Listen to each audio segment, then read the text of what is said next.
Hello listeners, Jordan here. I just want to let you know that you can listen to Nighttime early and ad-free on Amazon Music. Include it with Prime.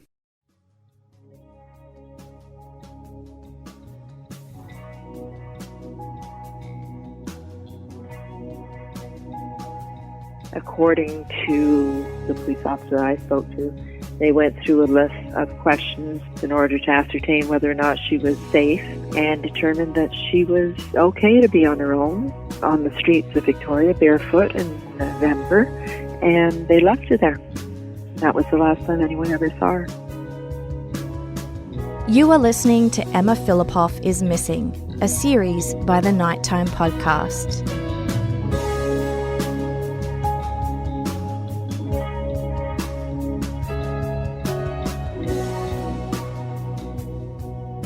Filled with mystery and heartbreak, this series will be as much about the strength of a mother's love as it will be about the fragility of the human mind.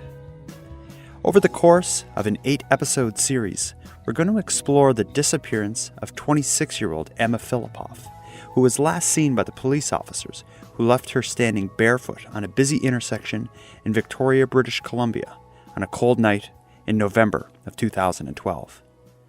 For the last 7 years, Emma's story has been the focus of investigation by people approaching it from all sides. The police, the private investigators, the armchair detectives, journalists, and of course, nearly endless podcasters. The story of Emma Fillipoff is easily among Canada's most often discussed missing persons cases. Now, despite all the work done related to Emma's disappearance, none of it has brought us any closer to finding her. And as I said, many have tried. But there is one person whose efforts have been simply staggering. In fact, even if one were to compile all the investigators' and storytellers' work, it would pale in comparison to that of the woman who has dedicated her life to solving the mystery that surrounds Emma's disappearance. I'm referring, of course, to Emma's mother, Shelley Fillipoff. Tragically, Shelley seemed to be just beyond arm's reach of Emma in the days leading up to her disappearance. From Shelley's point of view, it all starts with a series of disturbing phone calls from Emma requesting help with some vague personal crisis. After Emma goes back and forth on if she would like her mother to fly to Emma's city of Victoria, British Columbia to support her, Shelley begins to realize that something is seriously wrong, and she decides to make the trip anyway, hoping simply to check on her daughter's well-being. In a cruel twist, Shelley arrived in Victoria on November 28, 2012, the last night Emma was seen, and the night she was reported missing. As we will soon hear, Shelley Fillipoff has been on a relentless search for her missing daughter ever since.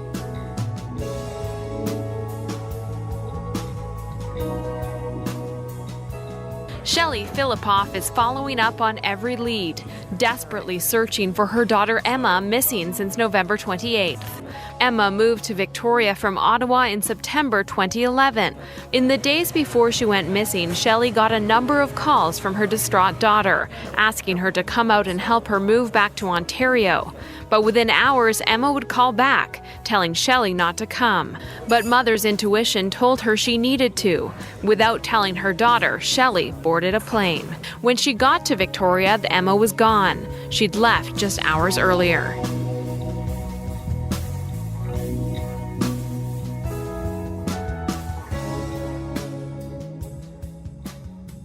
I personally became aware of this case after watching the CBC-produced documentary, Finding Emma. I happened upon it nearly by accident, flipping through the channels on a quiet Sunday night. But before I even realized it, I had found myself drawn into Emma's story, and I wanted to learn as much as I could. As far as why I became so interested in this story, it's hard to say, but I'm sure a lot of it had to do with Emma. There was something about her that reminded me of many friends that I have. And then there was her mom, Shelley. On screen, she seemed so genuine and relatable. But on top of that, at the time that I was first watching the documentary, I was a new dad, and the thought of being in Shelley's shoes was just something I couldn't even imagine. These feelings within me left me unable to look away from the case. I wanted to understand all I could about Emma and about the circumstances that relate to her disappearance. And that's really where this series started. with a need to understand how people like the ones I know and love can find themselves in this unimaginable situation. And the first step towards this goal was connecting with Emma's mother, Shelley, and inviting her to share her story with listeners of Nighttime.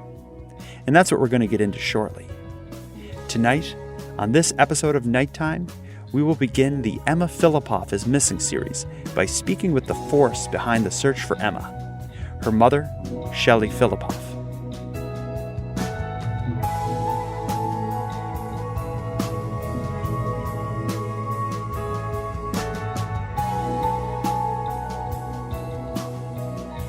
Well, Emma's personality is simply lovely. She's compassionate, she's kind, she's creative, she's talented, she's intelligent, she's funny. People are very drawn to her because she just has that type of personality that makes you want to get to know her. She's an animal lover, she's an advocate for the underdog. She's just an all-around lovely person, and I know that sounds like a mother speaking, and it is a mother speaking, but people that know Emma, who have even just met Emma briefly, become quickly aware of exactly what this young woman has to offer the world. And it seems like everybody who met her and got to know her was drawn to her. Why do you think it is that people are so drawn to Emma? She draws people to her because she's non-judgmental. She takes you for who you are at face value. She doesn't have expectations. She doesn't set expectations upon you. She doesn't want you to be somebody you're not. And people feel at ease with someone who knows that they're not being judged when they meet someone new. And a lot's been said about her interest in art, being a writer and a photographer. Could you just talk about her interest in art and how that developed over the years? Well, Emma was always interested in art. She was always doodling and drawing, and of course her father is an artist, so it attracted her even more. But we didn't actually see a lot of artwork coming from Emma until she hit her teenage years, and then she really started developing her creative talents and became interested in photography as well. Interesting. Prior to Emma moving to Victoria, can you just describe where she was at in her life, like when she was living in Perth for that period of time? Yeah, she was living in Perth. She was living with her dad. She had come home from the West Coast because she has a congenital knee problem, and she wanted to see her own orthopedic surgeon. So that was initially the reason she came home. Once she got home, she realized she wanted to stay around for a while, which she did. So she let go of her position in Campbell River, where she was a chef at one of the local pubs. And so she stayed in Perth, and she essentially just hung out. She did a lot of drawing, a lot of painting, a lot of photography, spent time with friends that she hadn't seen for a long time, and that kind of thing. Great. And now, can you describe Emma's decision to move to Victoria?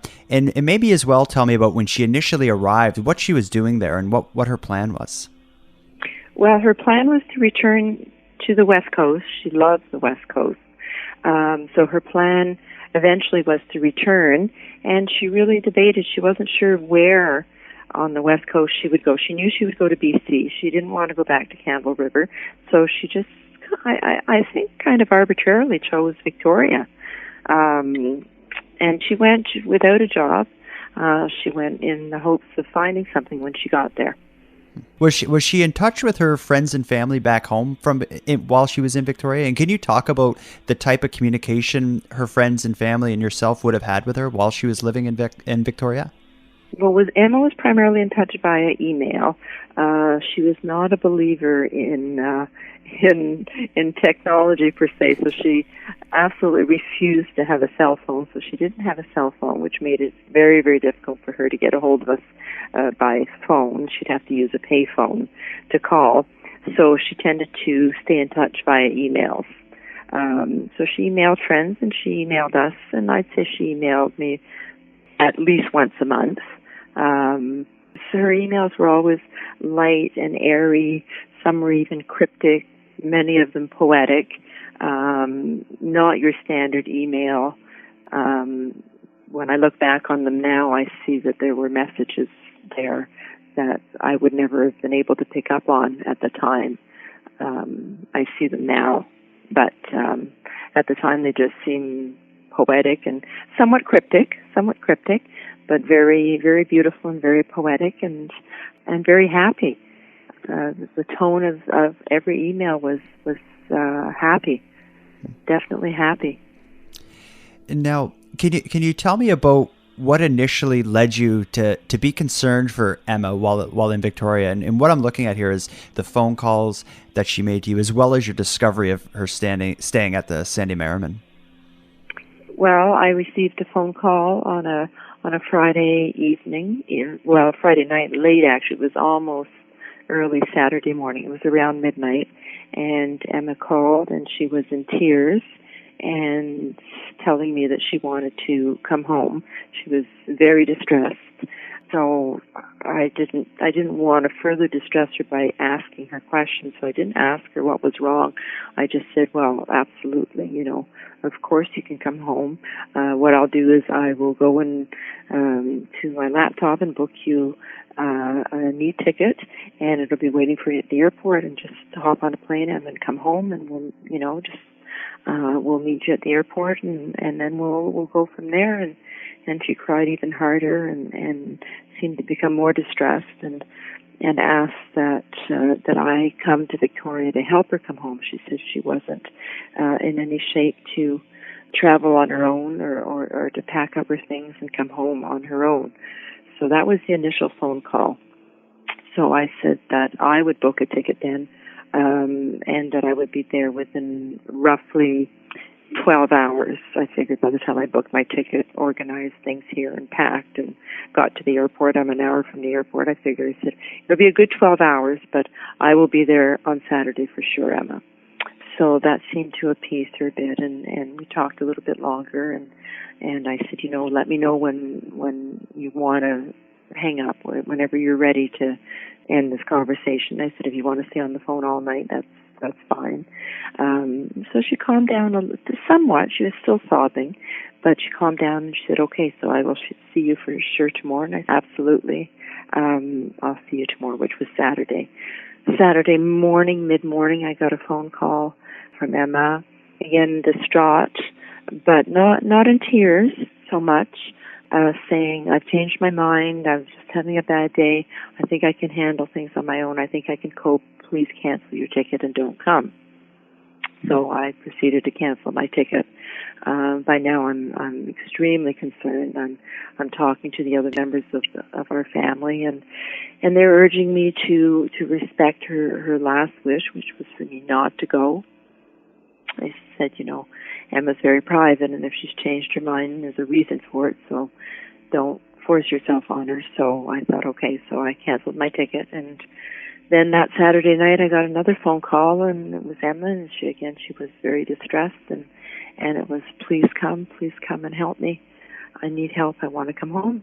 So I went through the same routine. I booked a ticket and packed, and I got a ticket ready for Sunday, and again I told her, I would be roughly 12 hours to get there, and but by then Monday I received another phone call, Jordan, and it was, don't come. It was, I'm going to figure this out, I'm going to be fine. But at no time did she sound as if she was fine. Mm-hmm. She was saying she was fine, but at no point did I think, oh, yes, she's pulling it together. At no point did I think that.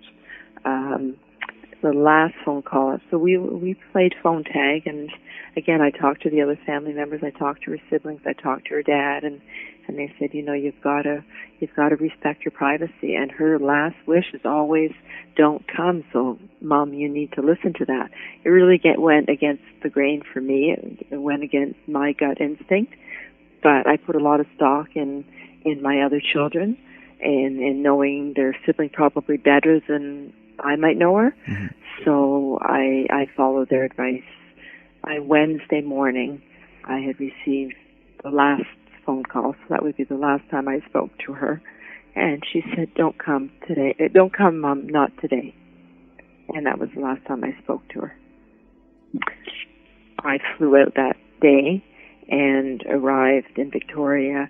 I arrived at the airport at 9 o'clock, 9 p.m. By the time I got my luggage and got a taxi and got organized, I arrived at the Sandy Merriman Shelter for Women, which is something I had discovered during one of the phone calls, that that's where she was staying.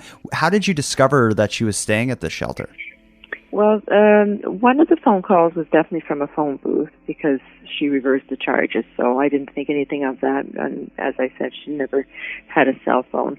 But then the subsequent calls came from the name that would come up on call display was Sandy Merriman.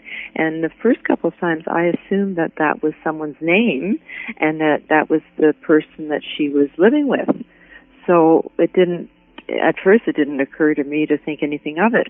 But I think it was on the third call, I thought, I'm going to call this number back and see if I can get Emma and see if I can talk to her without having her call me. So when I called, they answered and they said this was the Sandy Merriman Shelter for Women. And I was just in shock. I didn't have any idea that Emma had been staying at a women's shelter. So I was overwhelmed. I was really overwhelmed to find out that that's where she had been staying. Mm-hmm. And when you arrived at Victoria, I understand you went directly to the Sandy Merriman shelter. Can you tell me? I did. Can you tell me about your arrival there and how that played out? Well, I arrived at 11 p.m. They let me in, and I explained who I was, and they said, "Oh, we're sorry, Emma's not here." And I was very disappointed, but I wasn't overly surprised. Really, my feeling was one of disappointment. So I said, "Well, any idea where she is?" And they said, "No, she's missed curfew. She's missed the chance at her bed, so she's probably staying at a friend's house." So again, I was extremely disappointed. But then the supervisor suggested that we go up to her office and that we talk. So then some bells went off, and I thought, okay, so it's not just the fact that Emma's staying over at a friend, something else is going on here. So she took me to her office, and she went on to explain that Emma hadn't been herself for the last 2 weeks, and they had been extremely concerned about her. And I explained about the phone calls, and they said, yes, we were aware of those because all but one or two she had made from their office. And it required a staff member to be present in the office when someone was making a phone call, so they overheard the phone conversations. So we talked for about an hour. They gave me some description. They were very cautious. They were very aware of the privacy laws, so they weren't willing to tell me much. But by midnight, the supervisor thought that it would be a good idea to call the police and have her considered a missing person. Then a lot of bells went off, Jordan. Then I thought, okay, they know a lot more than they're letting on, and there's something seriously wrong here. Now, before we get to the events of the day of Emma's disappearance, can you describe the first days and the initial search that you started, things such as where you were staying and the type of methods you were using to find information on Emma? Well, fortunately, there was a hotel directly across the street from the shelter, so I went over there around 2 a.m., 3 a.m., and they had a room for me, so I asked for a room that overlooked the shelter, and they had one, so I took that one at the front of the hotel so that I could watch the shelter, and I thought I could actually sit on the bed and watch the front door of the shelter, and I thought, well, I can just watch. I can sit here tonight and watch to see if she does show up. Even though I'd been told that she had missed curfew and she wasn't entitled to a bed, I thought she still might show up, and surely to goodness they would let her in. They wouldn't just turn her away. So, but no such luck. She didn't turn up. So the next day I decided that I would just start walking the streets. Again, I was really surprised about assigning her the missing person title. It just never occurred to me, Jordan, that things were this bad. So I just started walking the streets. I went back to the shelter and asked them if they knew of some of Emma's favorite spots, and they were willing to tell me that. So I started walking the streets and walking down different areas, walking along the beach, going to places, to the marina, for instance, going to all the places where Emma was known to hang out, like the public library and those places. So I did that for the first couple of days. Then I realized that it wasn't going to be a simple matter of turning a corner and seeing her. So I had no photos of her. So I went back to the shelter and asked them if they had any photographs. And by luck, they had one, because one of the things that they do is take a picture of someone when they come in. So I had one picture, so I made up a poster of that one picture, and I started postering the city of Victoria. I just plastered the city with posters. Unfortunately, the first ones we had were black and white, and the picture didn't look like Emma at all. I mean, she looked scared, and it just didn't look like her at all. But that's all I had, and I knew that I had to start getting posters up as fast as I could. That bought me some time, and then I emailed and called people and said, can you forward me any recent photographs you have? These are her friends I'm talking about. Any recent photographs you may have of her, as recent as possible, preferably in color, et cetera, et cetera. So all of a sudden these pictures started pouring in. So then I could update the poster, and every few days we could change, we should make the poster better until we finally came up with one that we were happy with, and that was the one that we used. And I say we because it didn't take me very long for me to gather a small group of volunteers who were willing to help poster the city. Great. And I understand you were back and forth on the shelter, trying to find ways to get information from the shelter staff. Can you talk a little bit about your technique of getting information despite the Privacy Act? Well, the technique was fairly straightforward, because I didn't have to put on an act. I was a mother in distress. Tears came easily. So I would go and talk to them and ask them what they thought might have happened, and slowly but surely ask them, well, what do you mean she changed in the last little while? And they say, well, we're not supposed to talk about it. And I say, well, just off the record, if you could just give me an example of how she might have changed. Don't be specific. Don't give me, times or dates. But I was, I think I came across as the person I was, which was a very vulnerable, distressed mother. And I broke down in tears every time I went to the shelter. And I think that a number of the frontline shelter staff, I think they were compassionate enough that they felt that they just needed to help me. So they did divulge things that I found out later that they should not have, and I think they were chastised for it. I know I was chastised for going to the shelter, and I was told that I was no longer welcome there. But I found out a lot about her mental state through the frontline staff at the Merriman shelter.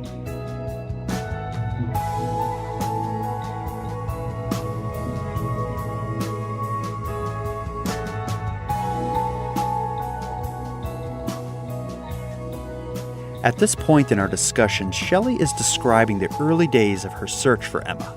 While staying in a hotel room across the street from the women's shelter and using a nearby library as a sort of war room, Shelley will be joined by a group of locals who volunteered to assist her in the search for Emma. And, of course, for whatever breadcrumbs she may have left behind. And there were quite a few. As we will soon hear, the biggest problem with these breadcrumbs is that they seem to present more questions than they do answers. But one thing is for certain. Something strange was going on in Emma in the days leading up to her disappearance, and it all seemed to boil over on her last known day.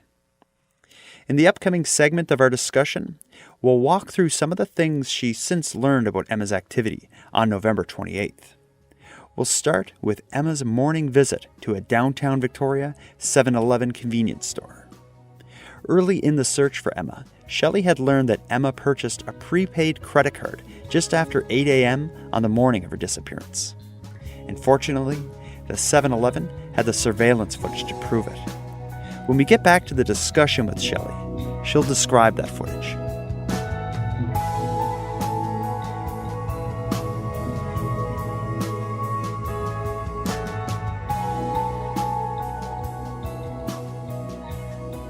So she went in there and she purchased this prepaid credit card, which, in retrospect seems odd because she had a debit card, but anyhow, she purchased it.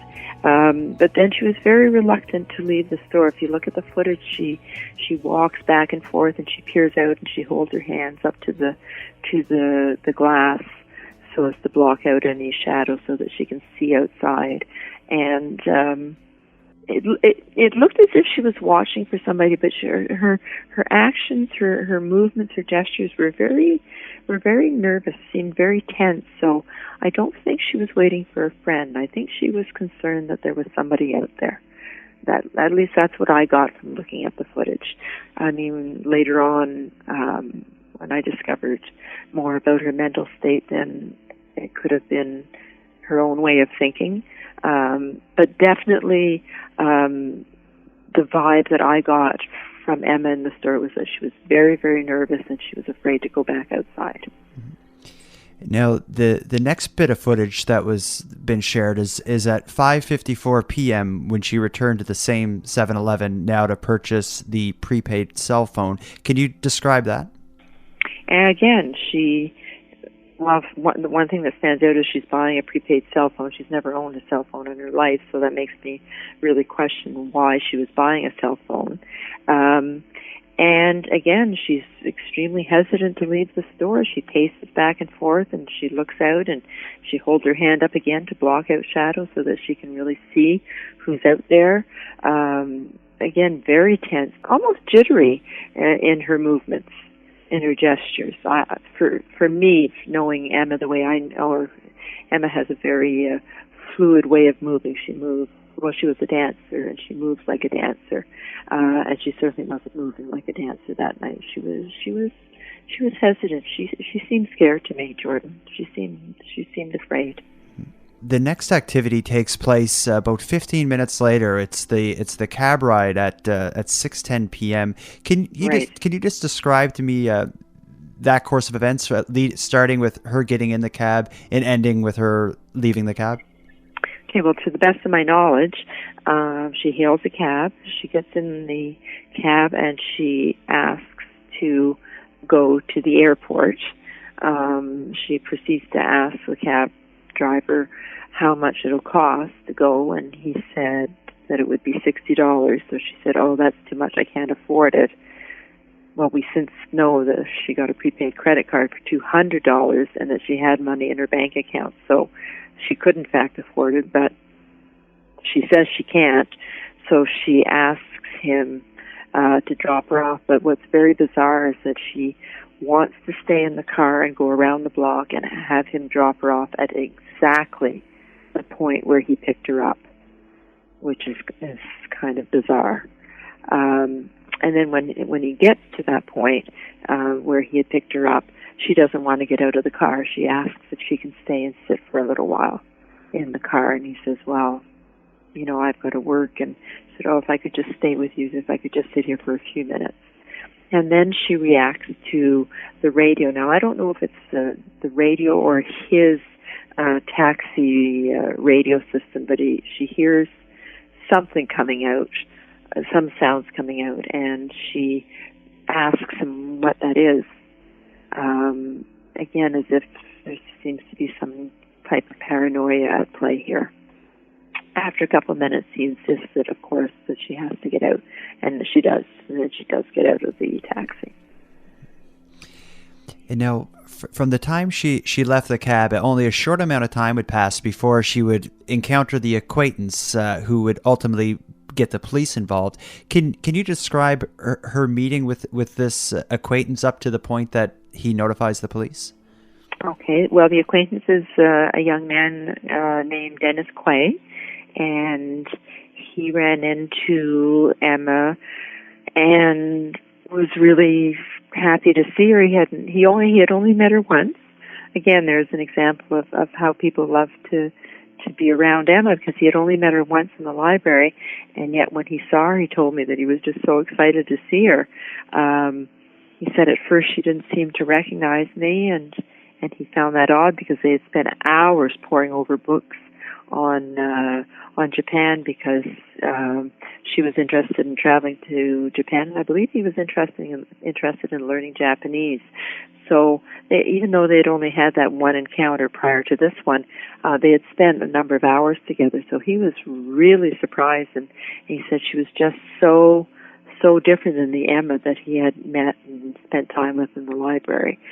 So he just kind of stayed with her and tried to engage her in conversation, and eventually she asks him if he would walk with her, and he said yes, of course. And so they spent some time walking together. There was some construction outside the Empress Hotel, apparently, at that time, and they were going to walk past the Empress in that direction. But when they get to the construction, the alleyway that's been constructed with a roof over it, Dennis said that Emma was very afraid to enter, even though it was well lit, that Emma was very afraid to enter into this makeshift walkway.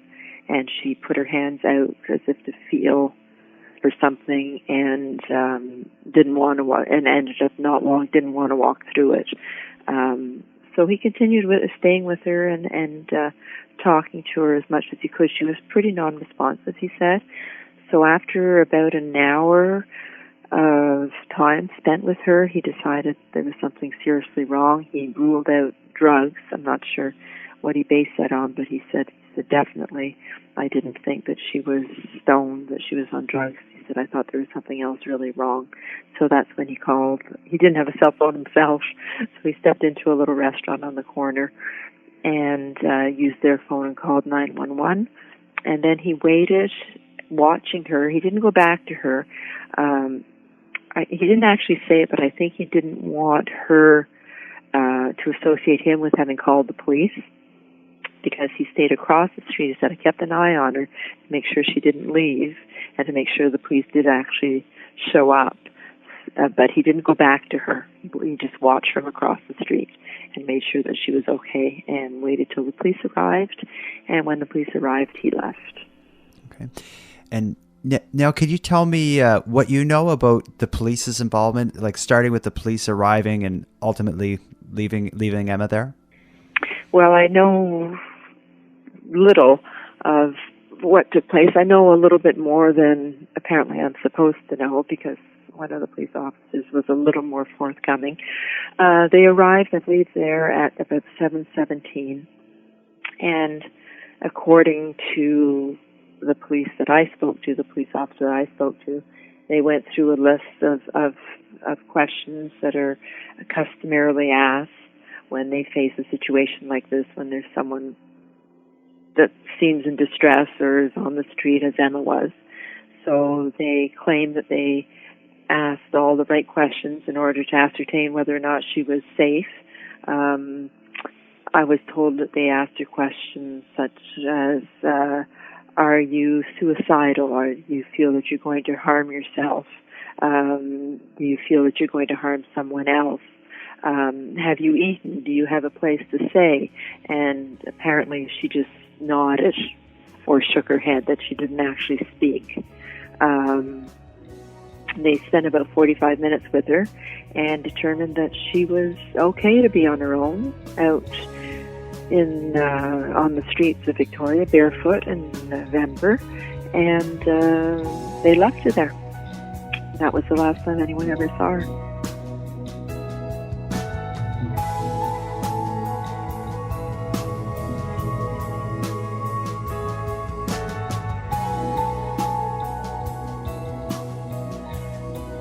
As the two Victoria police officers leave the scene and leave Emma still standing in front of the Empress Hotel, there would never be another confirmed sighting of her.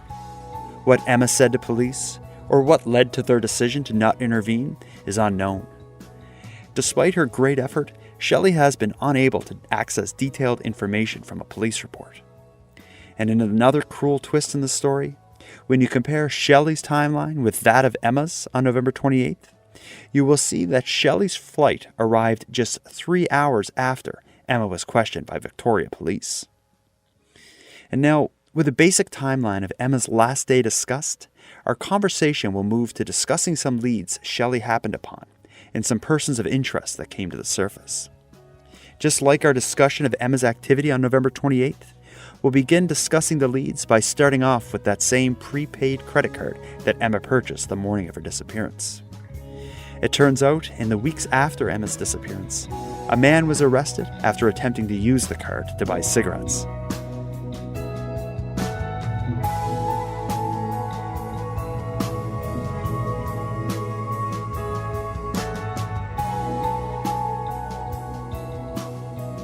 The first lead I'd like to hear you discuss is the prepaid credit card that Emma had purchased prior to her disappearance. Can you just tell me about how it turned up and what came of that lead ultimately? Okay. Again, this is somewhat of a bizarre story, and I have conflicting stories. I was told by the police that the card was found on the side of the road by a man who went into, I believe, a gas station and used it to buy cigarettes. Now, the police gave me a very specific location as to where this card had been found, that this gentleman had apparently told them exactly where he had found the card. I'm going to go out on a limb and say I believe it was in Langford, but outside of Victoria, not in the city of Victoria. And this is what the police had told me, and that was on December 5th that he used the card. When he actually found it, I'm not sure, but he used it on December 5th. You can imagine my elation when I found out that the card had been used. I assumed it had been used by Emma. I was ecstatic until I found out that it was somebody else. But what's really, really odd about this part of the puzzle, Jordan, is that the person who found the card's name is Mike, and Mike phoned me. Mike actually phoned me. And he phoned me on 3 different occasions. And the first time he called, he could barely speak. He said, I'm just really scared. I'm really nervous to be calling you, to be talking to you. I don't know if I should be. So all I'm going to do is just let you know that I'm Mike and I'm the person who found the card. The second time he calls, we have a similar conversation, only he says a little bit more. But again, not divulging any actual information, except that he said, what the police have told you about where I found the card is not true. That's not where I found the card. Third conversation, he says to me, I'm a recovering alcoholic. I don't know where I found the card. He said, Mike, the police gave me a specific location. He said, well, I don't know why they gave you a specific location because I don't even know where I found it. So I found that very puzzling, very bizarre. Your natural instinct would be to believe the police. Yes, this man's a recovering alcoholic. You could tell he was extremely shaky, extremely nervous talking to me. But to go out of his way to make 3 phone calls to me to tell me that card was not where the police claimed it to be, I just found that a very strange thing to have happen. And as far as this man using the card, I'm assuming he was investigated in some way? Yes, he was investigated. I believe he was polygraphed, and he was cleared. During your search for Emma, one of the things that came into play was her extensive journals. Now, I understand you used them to try to understand her activities leading up to her disappearance. Can you talk about her journaling as well as what insight you gained from the journals? Her journals, Emma's journals were many. They were numerous.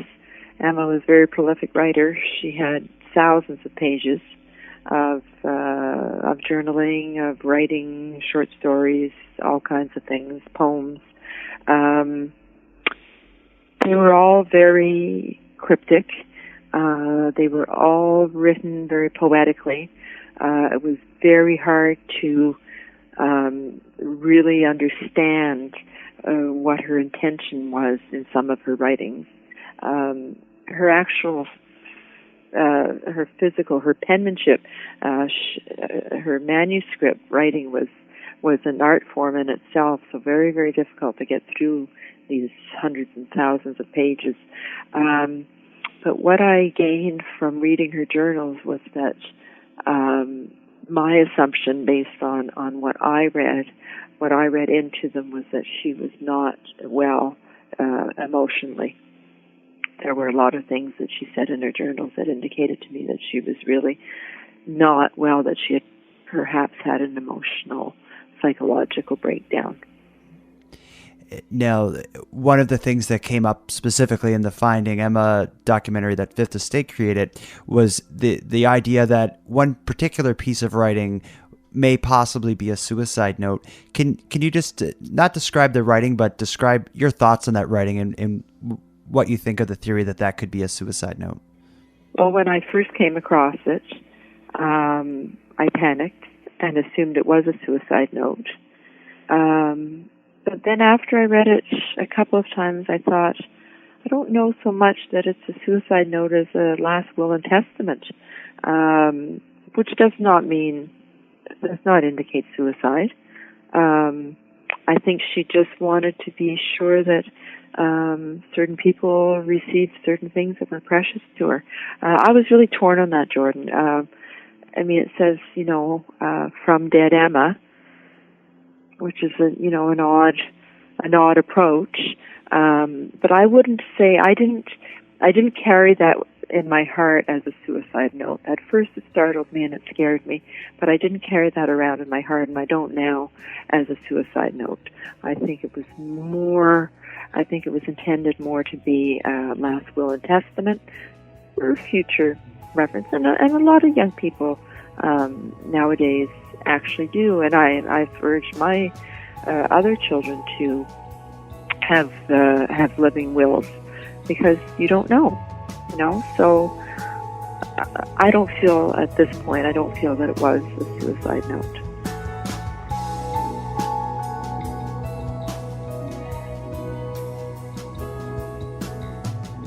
To everyone from Dead Emma. Hello. I figure someone will be on this computer at some point and will read this. Okay, so I'm dead, floating about on energy or not, watching dying stars, reviving stars, dreaming milky dreams and shadow dancing on your timelines or whatever. Good luck, every heart. I love you. M.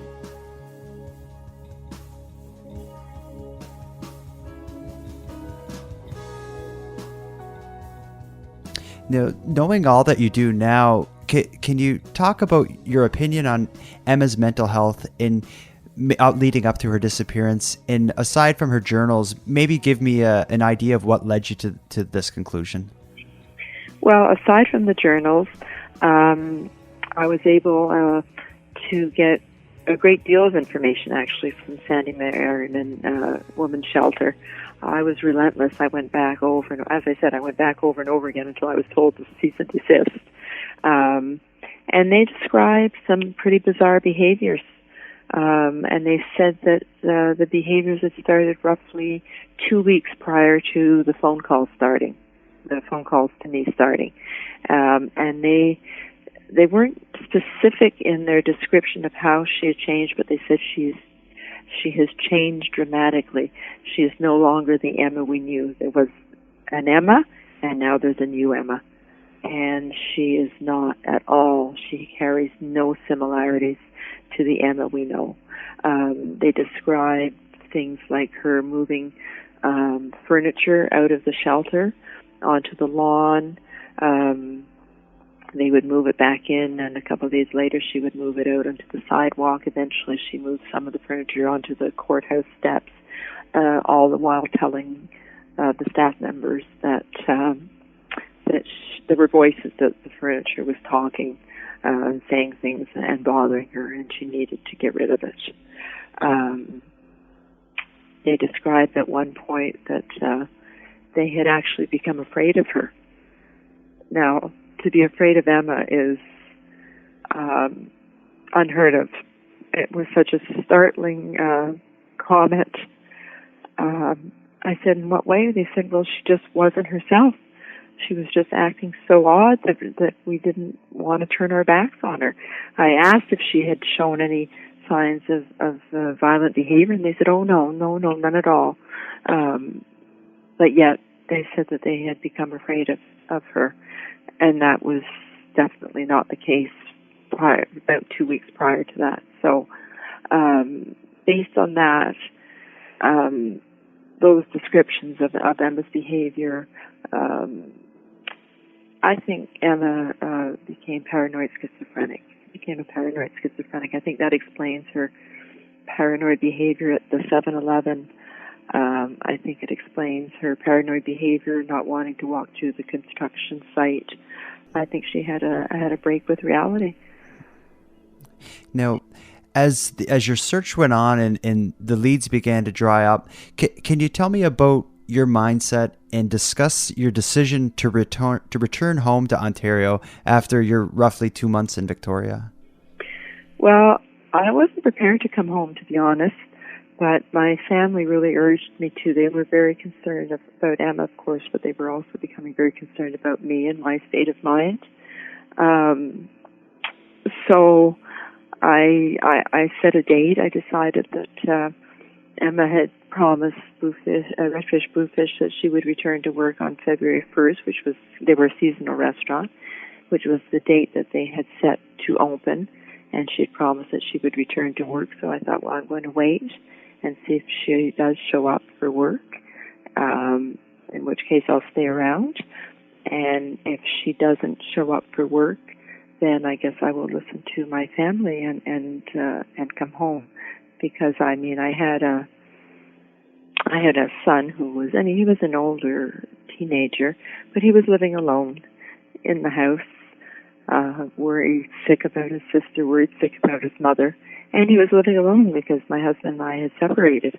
So he was in this big empty house trying to take care of the 3 dogs and the 3 cats and go to school and go to work and stay positive and stay strong. So my oldest daughter and my ex-husband convinced me that I really needed to come home because of those reasons.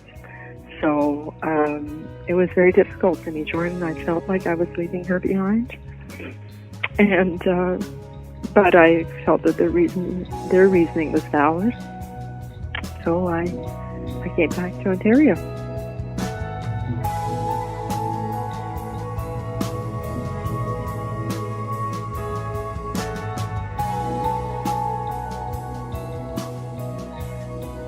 Despite Shelley ending her boots-on-the-ground search in Victoria, from her home in Ontario, she continued her search for Emma. During her time in Victoria, Shelley had relied on the local press to share her story and to drum up interest in the search for Emma. But at this point in Shelley's search, from home in Ontario, she took this technique to a new level. Anyone who's been following Emma Fillipoff's case is well aware of the CBC-produced Fifth Estate documentary titled Finding Emma.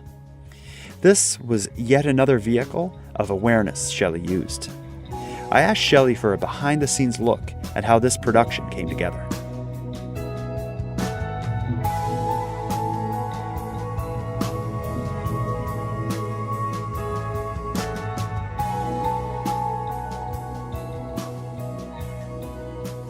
In your post-Victoria search, so with you now back in Ontario, you petitioned CBC to cover Emma's case. Can you describe the steps in getting them interested and getting the documentary made? Well, it was much less complicated than I had anticipated. What I did was, I have a friend who works for CBC Radio in Fredericton, and I spoke to her and I said, I've got to get the story out, and I've got to get it out in a big way. I'm thinking of the Fifth Estate or W5. And she said, well, I would go with Fifth Estate. She said, if I were you, I would write to Lyndon McIntyre. She said he's the most compassionate of the interviewers, of the journalists on the show. He is probably your best bet to maybe kind of win over and have him become interested in the story. So what I did, Jordan, was I just sat down and I wrote Lyndon McIntyre an email, and I tried to make it as simple, as straightforward, and as compassionate and as urgent as I could. And I think it was within a day, he's in flight from somewhere, flying into Toronto, and he responds to me and he says, I'm just arriving in Toronto from a trip. Just give me a couple of days and I'll be back in touch with you. And within a couple of days, sure enough, he was in touch with me and he said, I'm more than interested in your story and let's do it. And it was that simple. It was that simple. And I asked him why he was so quickly willing to do a story on Emma.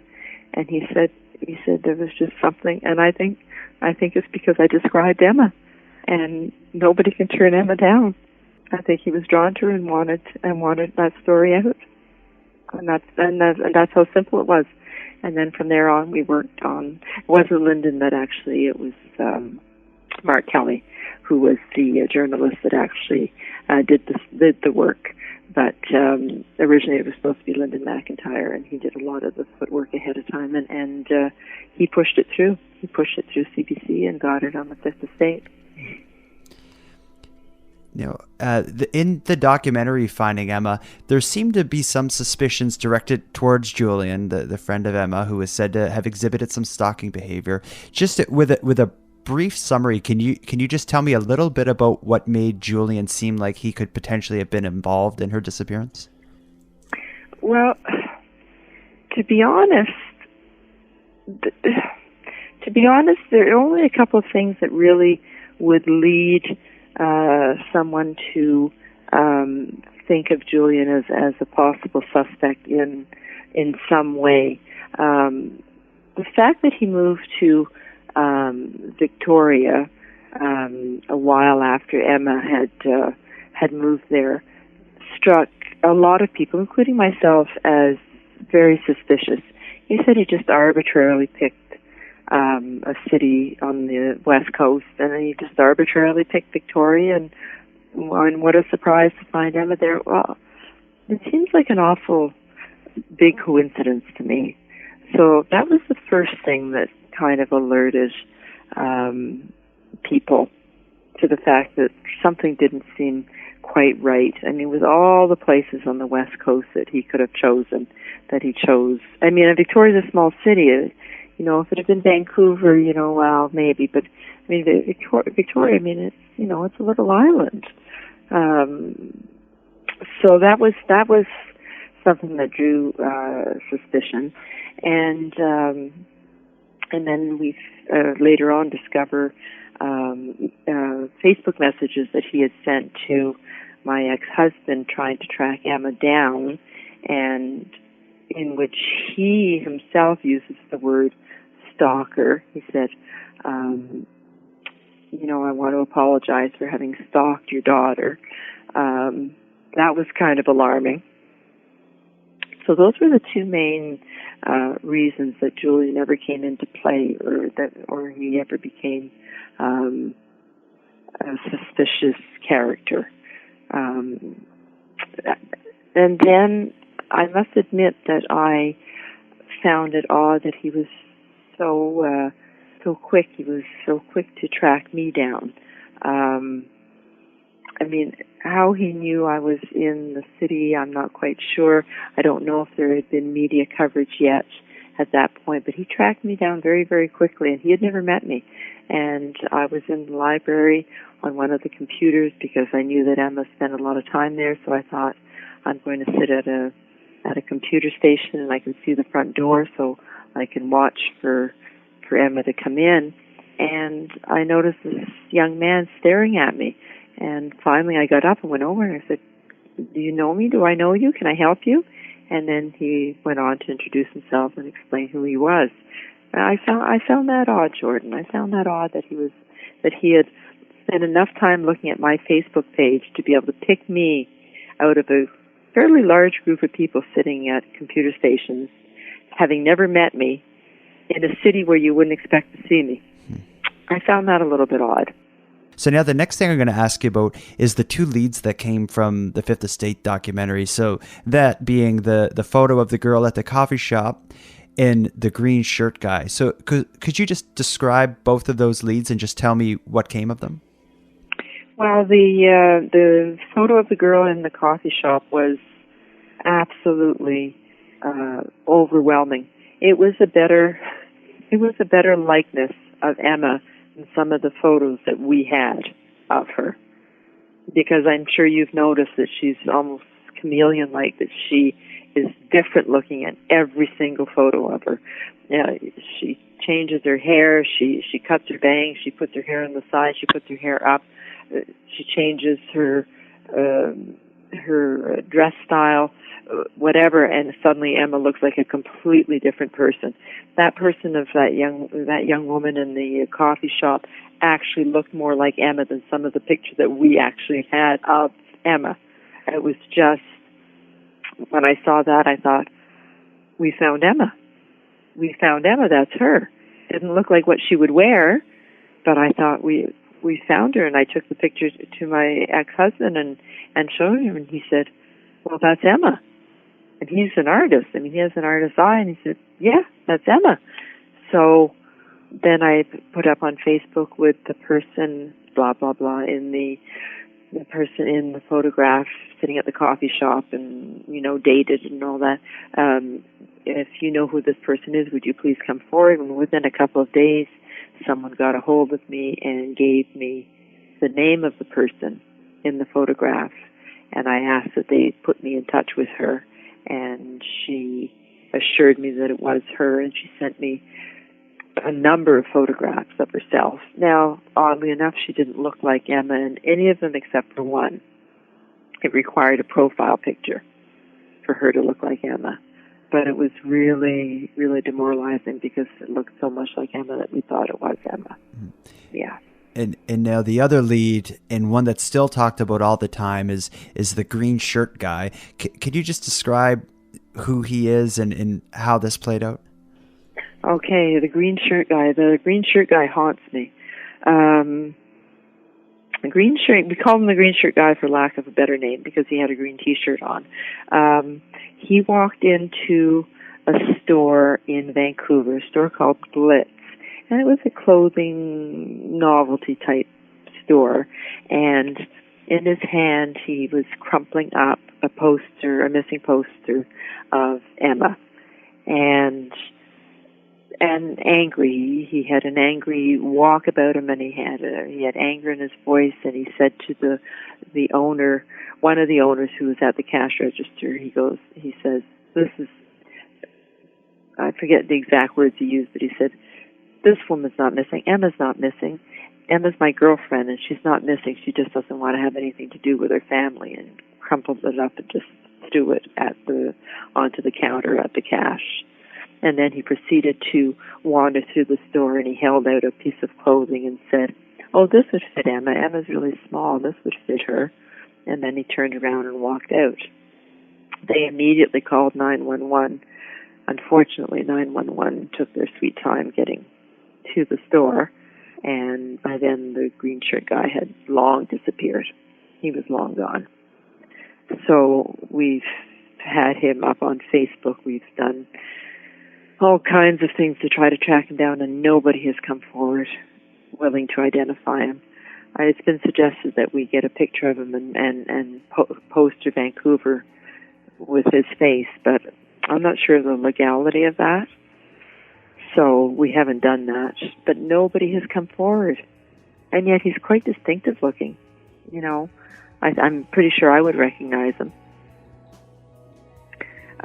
But he was angry. It's just that there was this missing poster of his supposed girlfriend, and that in fact that she just wanted to be left alone. She just didn't want to have any interaction. She didn't want to have anything to do with her family.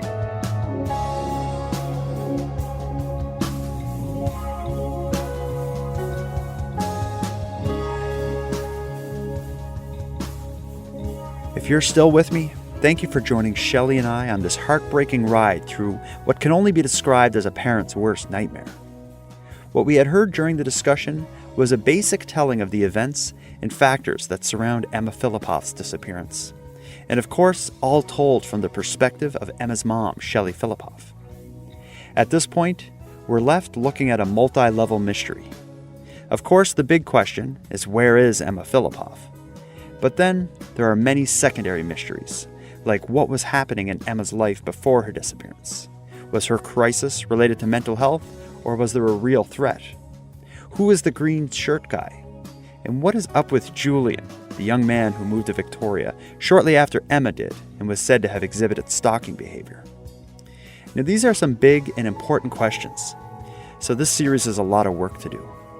In the next episode, we'll take our next step towards understanding the case by unpacking the conversation we just heard between Shelley and I.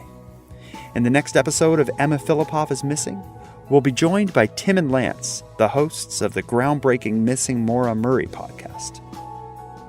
She was probably suffering from some kind of manic episode, some kind of psychotic break. But at the same time, I don't think you can discount abduction or murder or runaway for that matter. But that guy, Julian, I think really needs to be looked at more. But he was looked into and he passed a polygraph test, right? So what? No. I agree. Yeah, exactly. When she's talking about how she's sitting there and she looks over and someone's staring at her, and she actually had to make the move to talk to him, as opposed to him walking over to her and saying, "Are you Emma's mother?" And yet he recognized her out of the crowd. And he said he recognized her From Facebook photos, I think is what she had said. I mean, that's that. And when I saw him on camera, and he said, "Nope, that's an absolute coincidence," and everyone else is saying, "I don't believe in coincidences," especially when it's a missing person, a missing attractive female. Who do you always go to first? Yeah, the boyfriend or... of the husband. Yeah. And with that, we will conclude this episode of the nighttime series, Emma Fillipoff is Missing. But before we wrap things up, I want to end with some thanks. A massive thank you goes out to Shelley Fillipoff for taking the time out of her day to speak with me and for being so open about what must be an unimaginably painful topic to discuss. Shelley, your dedication to your daughter is truly inspiring. I only hope that my coverage of this case brings more awareness of your family's plight and in turn creates more supporters and advocates. I'd also like to thank CBC's Mark Kelly and the team that created the Finding Emma documentary. For anyone who hasn't seen it, I've added a link to where you can watch it for free, as well as links to several other sites related to this episode in the show notes. Next, a big thank you to Voxomnia and Paragon Cause for providing the musical and ambient themes for this series. And lastly, the biggest thanks of all goes out to everyone listening. Without you, the sun would have surely rose on nighttime years ago.